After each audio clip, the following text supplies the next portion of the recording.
Hello बेटा। हम लोग कल जो डिस्कस कर रहे थे, हम लोगों ने बात करी थी डायनोफ्लैजलेट्स की, राइट। डायनोफ्लैजलेट्स जो होते थे ये भी आपके प्रोटिस्टा में ही आते थे। मींस इनमें सबसे पहले तो यूनिसेलुलर ही हैं एंड यूकैरियोट्स हैं, राइट। डायनोफ्लैजलेट्स के नाम में ही हमें इनका मतलब समझ में आता है। We can easily understand the meaning. Dinoflagellates, di that means two and flagellate that is flagella. So इनमें दो फ्लैजला होते हैं, so that's why they show spinning movements. Spinning movement, that means they can suddenly change their direction in a sea. सबसे पहले तो ये मिलते क्या है हैबिटेट, तो ये आपके मैरीन होते हैं, समुद्र में ही मिलते थे एंड फोटोसिंथेटिक होते थे। एज आई टोल्ड यू कि जब हम लोग प्रोटिस्टा में बात करते हैं क्राइसोफाइट से, जब हम मूव करते हैं प्रोटोजोन्स की तरफ, तो शुरू में जो कैरेक्टर्स थे वो प्लांट्स की तरह होते हैं एंड जैसे जैसे हम आगे मूव करते जाते हैं प्रोटोजोन्स की साइड, तो कैरेक्टर्स जो होते थे वो आपके एनिमल जैसे स्टार्ट हो जाते थे आने। तो इनमें स्टार्टिंग में कैसे हैं, फोटोसिंथेटिक है, मींस प्लांट्स की हेल्प से, सनलाइट की हेल्प से अपना खाना बना रहे हैं ये। देन इसके बाद आफ्टर दैट कलर कैसे होते थे देखने में, तो ये आपके yellow, green, brown, blue, red, यानी जिस तरह के पिगमेंट्स है वैसे ही उसी तरह के ये अपीयर होते थे। You can see in diagram also, आपको साफ नजर आ रहा होगा कि ये डिफरेंट डिफरेंट कलर्स के हैं, बिकॉज इनमें सभी में कोई अलग अलग टाइप का पिगमेंट प्रेजेंट होता था। So that's why they give different colour. तो ऐसा नहीं कि कोई पर्टिकुलर कलर की ही होंगी। अब यहाँ हम लोग पिगमेंट्स की बात कर रहे हैं, तो पिगमेंट्स जैसे कि कैरोटीन है तो इसमें येलो ऑरेंज कलर आता था, अगर ज़ैंथोफिल है तो रेड जैसा कलर आता था, क्लोरोफिल ए है तो ग्रीन कलर आता था, सयान है तो ब्लू कलर आएगा और एथिलीन है तो प्रॉपर रेड कलर आता है। नाउ इनकी सेल वॉल की अगर बात करें तो आपको पता ही है सेल वॉल जो होती थी इसमें सेलुलोज की बनी है, तो that's why they have a cellulosic cell wall. Then दो प्लाज्मा होते थे एज आई टोल्ड यू, तो एक जो प्लाज्मा होता था वो लॉन्गिट्यूडनल मैनर में अरेंज होता है, जबकि दूसरा जो होता था वो ट्रांसफर मैनर में अरेंज होता था। देन इसके बाद अगर हम आगे मूव करते हैं तो आप साफ देखेंगे इसमें कि मैंने यहाँ डायग्राम में समझा रखा है कि ये जो इनमें फ्यूरो है दैट इज ग्रूव्स, अगर आप देखें, मैं इसको जरा एक बार क्लियर कर देता हूँ, आपको यहाँ पे ग्रूव साफ नजर आ रही होगी, you can see easily groove. Now ये जो ग्रुप होती थी that group have a flagella like this, इस ग्रुप में एक फ्लैजला होता था। सेम ऐसे ही इधर जो ये ग्रुप देखिए इसमें भी फ्लैजला होता था, दैट्स व्हाई इनके अंदर फ्लैजला अरेंज होता था। This is the representation of flagella, how they are arranged in a dinoflagellates, right. Now यहाँ पे हमने एक एग्जांपल पढ़ा था दैट इज गोनियोलेक्स। गोनियोलेक्स जो होते थे that will cause red tide in a sea. Red tide in a sea that means कि जब आपके गोनियोलेक्स मल्टीप्लिकेशन करते हैं, मींस रिप्रोडक्शन करते हैं, तो इनका रिप्रोडक्शन इतना फास्ट होता है कि ये बहुत जल्दी अपने नंबर्स बनाते हैं। सो दैट्स व्हाई जब ये बहुत स्पीडली मल्टीप्लिकेशन करते थे तो वाटर जो होता था समुद्र का वो रेड कलर का नजर आने लगता था। So that's why it is called red tides, या हम कह सकते हैं that will cause red tides in a C.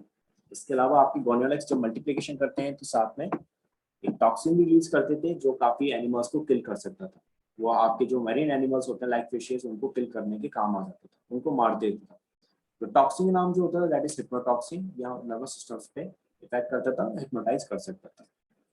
Now come to next slide, अगर हम बात करें आपसे तो just give me a moment बच्चों।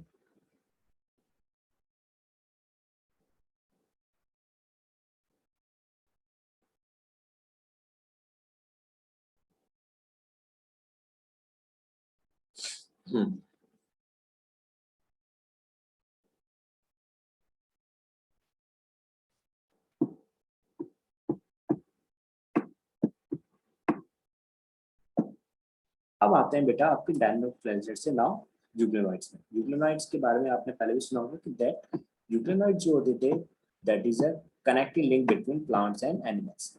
आपके जितने भी यूग्लेनॉइड्स हैं लाइक यूग्लेना की बात करें तो आपके प्लांट और एनिमल्स के बीच में आते हैं, so that's why main point आपका यहीं से स्टार्ट होता है। It is a connecting link between plants and animals. अब प्लांट और एनिमल्स की कनेक्टिव लिंक क्यों है, तो सिंपल सी चीज है कि इनमें सेल वॉल नहीं होती, जैसा कि आपको पता है। सेल वॉल की जगह पे यहाँ पर एक लेयर होती थी प्रोटीन की बनी हुई दैट इज कॉल्ड पेलिकल, जो इनकी आउटर मेम्ब्रेन है। और इसी मेम्ब्रेन की वजह से क्योंकि सेल वॉल है नहीं, सो इनकी स्ट्रक्चर जो होती है रिजिड नहीं होती, दैट इट बिकम्स फ्लेक्सिबल। दूसरा इनमें क्लोरोफिल ए होता था, क्लोरोप्लास्ट कह सकते हो, दे have a chloroplast, so that's why जिसकी हेल्प से फोटोसिंथेसिस करते हैं। बट अगर फोटोसिंथेसिस ना भी करें तो भी ये अपना न्यूट्रिशन एज अ हेटेरोट्रॉप ले सकते हैं किसी और से। सो दैट्स व्हाई इनमें मोड ऑफ न्यूट्रिशन कैसा होता है, मिक्सोट्रॉपिक होता है, दे आर मिक्सोट्रॉपिक। ये चीज आपको ध्यान रखनी है। अब आपको साफ समझ में आ रहा होगा, पहले हमने जो पढ़े थे वो थे फोटोसिंथेटिक मोड ऑफ न्यूट्रिशन। अब मोड ऑफ न्यूट्रिशन चेंज हो चुका है और अब आ चुका है मिक्सोट्रॉपी, यानी कि ऑटोट्रॉप्स की तरह भी न्यूट्रिशन ले रहे हैं एज वेल एज हेटरोट्रॉप की तरह भी अपना न्यूट्रिशन कर ले रहे हैं। अब इसके बाद आते हैं नाउ हैबिटेट। तो ज्यादातर जो होते थे आपके फ्रेश वाटर में मिलते हैं वो स्टैग्नेंट वाटर, फ्रेश वाटर होगा साथ में वो कैसा होगा, that will be stagnant. You can see here stagnant means रुका हुआ पानी जो होता है, लाइक पॉन्ड की बात करें दैट इज स्टैग्नेंट वाटर। ये बच्चों, अब इसके बाद स्टैग्नेंट वाटर जब आ जाता था आपका, यानी रुका हुआ जो पानी होगा उसमें ही आपके यूग्लिनॉइड्स यूग्लिना जो होते हैं वो आसानी से मिलते हैं। अब हमने यहाँ पे इसके स्ट्रक्चर के बारे में थोड़ा सा डिस्कशन किया था। तो आपका स्ट्रक्चर इसका कैसे होता था, यू कैन सी ये जितने भी यूग्लिना होते थे उनमें आप देखेंगे कि सबसे पहले तो पेलिकल लेयर बनी होती है जो कि प्रोटीन की होती है। तो उसका नेचर क्या हो गया, proteinaceous, that is outer membrane. Cell wall नहीं होती है, सो ये एनिमल लाइक कैरेक्टर हो गया इसमें, right, they have animal like character, this is cell wall is absent, that is animal like character. Cell wall की जगह पे क्या प्रेजेंट है, इसमें पेलिकल है जो आउटर मेम्ब्रेन। देन इसके बाद मूव करते हैं नेक्स्ट, तो इसमें न्यूक्लियस है, दैट इज ट्रू न्यूक्लियस होता था, इस आउटर मेम्ब्रेन होती है, दिस इज न्यूक्लियर मेम्ब्रेन जिसे हम कहते थे। वैक्यूल जो होती थी वो कैसी होती है, फ्लेक्सिबल होती है, that will store the food. Chloroplast की बात करें तो आपने इनमें जो क्लोरोप्लास्ट होता था फोटोसिंथेसिस में हेल्प करता था, दैट्स क्लोरोफिल ए। सो ये हो गया प्लांट लाइक कैरेक्टर। अब आपको यहाँ डायग्राम में भी क्लियर हो चुका होगा कि कौन से इसके प्लांट लाइक और कौन से इसके एनिमल लाइक कैरेक्टर्स हैं। देन इसके बाद जो हम नेक्स्ट पॉइंट मूव करते हैं तो आ जाता है स्टिग्मा। स्टिग्मा बहुत इंपॉर्टेंट पार्ट होता था, ये लाइट सेंसिटिव पिगमेंट्स होते हैं, तो you can see that is like photoreceptors. तो जिधर से सनलाइट आएगी उसी की तरफ ये अपना रेस्पॉन्स देते थे, तो इसी के थ्रू फिर मूवमेंट सनलाइट की डायरेक्शन की तरफ होता था। और मूवमेंट जो होता था वो होता था फिर प्लाज्मा की हेल्प से। You can see this is a plasma जिसके थ्रू जो आपके यूग्लिना होते हैं वो मूवमेंट करते थे। इज इट क्लियर बच्चों? अब मूव करते हैं नेक्स्ट स्लाइड पे आपकी।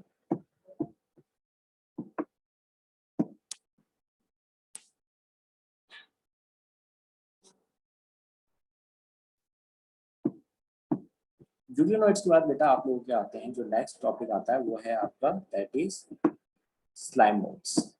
देखिए यूग्लिनोइड्स का मोड ऑफ न्यूट्रिशन अगर आपने देखा था तो वो थे आपके मिक्सोट्रॉफिक, ऑटोट्रॉप्स न्यूट्रिशन भी शो कर रहे थे एज वेल एज आपका जो हेटरोट्रॉपिक न्यूट्रिशन है वो भी शो करते थे। लेकिन जैसे आप स्लाइम मोल्ड्स पे मूव करते हैं तो स्लाइम मोल्ड जो होते हैं आपके ये सैप्रोफाइट्स होते थे, मींस जो डेड प्लांट्स होते थे उन्हीं की ही branches that is called twigs, और उसकी जो डेड या डिकेइंग लीव्स है उन्हीं के ऊपर ही डिपेंड होते थे, उन्हीं से अपना न्यूट्रिशन लेते थे। मैंने यहाँ पे डिफरेंस थोड़ा सा क्लियर कर रखा है कि what is saprophytic and what is saprotrophic. Saprotrophic means जो अपना न्यूट्रिशन डेड प्लांट और डेड एनिमल से लेते हैं दैट इज सैप्रोट्रॉपिक, लेकिन जो अपना न्यूट्रिशन सिर्फ प्लांट से ले रहे हैं dead plant say that is saprophytic. तो ये एक मेजर डिफरेंस है जो आपको क्लियर होना चाहिए। नेक्स्ट न्यूट्रिशन हमने बात कर ली डिकेइंग प्लांट से, उनके ट्विग्स से या उनके ब्रांच लीफ से ही लेंगे। अब मैंने यहाँ पे जो सबसे इंपॉर्टेंट पॉइंट आप डिस्कस किया था है वो है आपका प्लाज्मोडियम। इस प्लाज्मोडियम को आप प्लाज्मोडियम जो मलेरिया कॉज करता है उससे कंपेयर मत करिएगा, दोनों ही अलग अलग है।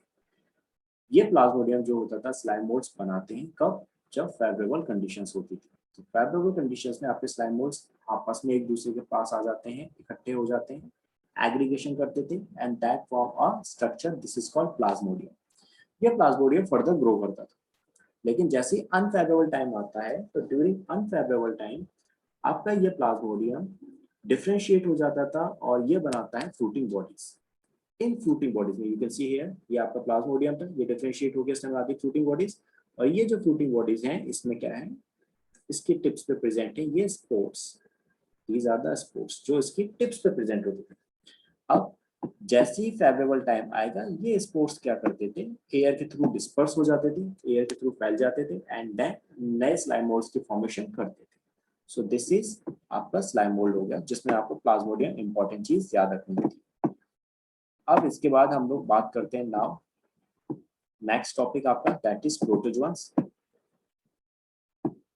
बेटा प्रोटोजोअन्स जो थे ये आपके प्योरली हेटरोट्रॉप्स थे, यानी अपना न्यूट्रिशन किसी और से लेते थे। आपको आप समझ में आ रहा होगा जब हम लोग स्टार्ट करे थे क्राइसोफाइट्स से, तो क्राइसोफाइट्स में आपने देखा था मोड ऑफ न्यूट्रिशन फोटोसिंथेटिक था। देन डायनोफ्लेजेट्स पे आए थे, वहां मोड ऑफ न्यूट्रिशन भी फोटोसिंथेटिक था। फिर यूग्लिनॉइड्स पे आए जहाँ मोड ऑफ न्यूट्रिशन चेंज हो गया, वो बन गया मिक्सोट्रॉफी।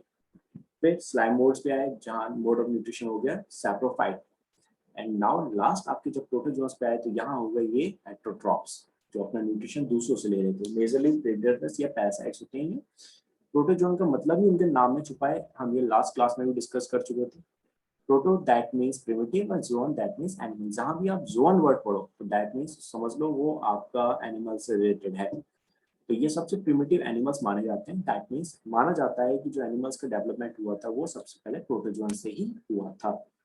तो प्रोटोजोन्स को हमने जो डिवाइड किया था that is amoeboid protozoans, flagellated, ciliated and sporozoan. तो बच्चों ये चीज हम लोग नेक्स्ट क्लास में समझेंगे। फिलहाल हम लोग बस इतना डिस्कस कर रहे हैं कि अमीबॉइड जो होते थे इनमें जो मूवमेंट होता था वो सूडोपोडियल थ्रू होता था, that is false food. Means जिधर भी फूड होगा ये उस डायरेक्शन में मूव करते थे with the help of these pseudopodia.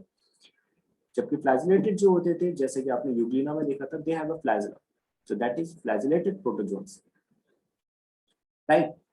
Euglena जो आता था वो आपका यूग्लिनॉइड्स में आता था, बट ये चीज याद रखिएगा मैंने सिर्फ एक फ्लैजिला से कंपेयर किया है आपको, उसमें आपने फ्लैजिला की स्ट्रक्चर डायग्राम में देखी थी, सो that's why I compare this.